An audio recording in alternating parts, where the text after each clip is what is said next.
binoto lamang ng ilang libong Pilipino. Ngunit ang kasama natin ngayon ang Pangulong Duterte, ang most voted Philippine leader ng 2016.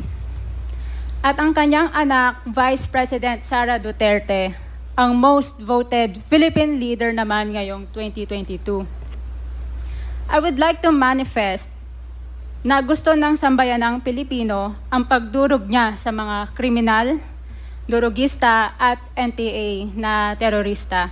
Kaya sila ibinoto at patuloy na mahal ng mga Pilipino.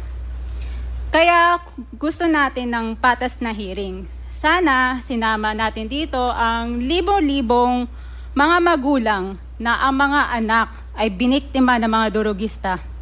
Ang mga ordinaryong Pilipino na naglalakad galing trabaho, tapos sinaksak o pinatay ng adik, lahat ng mga kababaihan, na kahit pati infant na babae ay ginahasa na ng adik.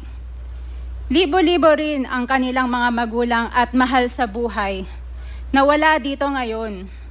Awang-awa ang mga Pilipino sa mga inuseteng pamilyang na ito, kaya niluklok ng bansa ang Pangulong Duterte.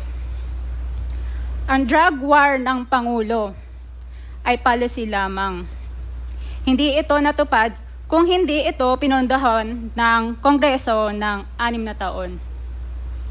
Majority pa nga dito sa mga kinatawan ay naka-Duterte fist pa nung buong 6 na taon eh. Ang Duterte Youth Party List po ay patuloy na naninindigan sa Pangulong Rodrigo Duterte at pangalawang Pangulo, Sara Duterte, na naglingkod ng maayos, dumurog sa mga durugista, kriminal at NPA na terorista para proteksyonan ang milyon-milyong Pilipino. Bakit wala nag-iimbestiga dito o nag-iimbita sa atin sa sobrang raming Pilipino na biniktima ng mga durugista? And lastly, sa mga kongresista na kaalyado ng mga NPA, mahaya naman tayo sa topic ng pagpatay dahil kayo mismo, hindi kayo nagsasalita sa pagpatay ng NPA sa mga pulis, sundalo at mamayang Pilipino. Pati rin po sa mga natitirang resource persons na gusto mag-abogada papuntang ICC, si Attorney Maria Cristina Conti, na kandidato ngayon ng Bayan Muna Party List. Kasama po ang inyong katabi na si Nery Colmenares ng Bayan Muna. Sa NPA, nire-recruit ang mga kabataan para pabagsakin ang gobyerno at pumatay ng mga pulis, sundalo at tropa ng gobyerno. Hindi nyo naman kinokondena ang pagpatay nila.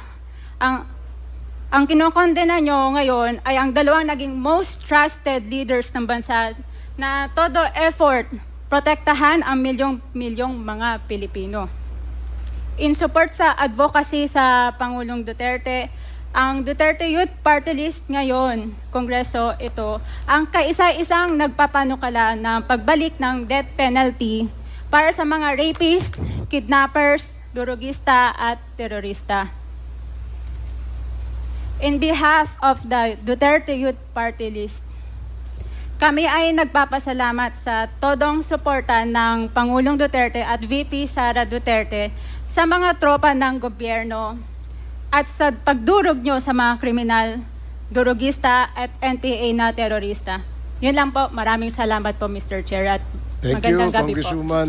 Salamat, ma'am. Mr. Chair. Bawal po pumalakpak dito. Kung gusto niyo pumalakpak, doon kayo sa labas. Maaari ba? Mr. Chair. Wala hong bastusan dito, ha? Sige, Congressman Acop, you're recognized. Thank you, Mr. Chair. I beg to disagree with my colleague. Kasi bata pa siya. Ako, I have given up my life for this country.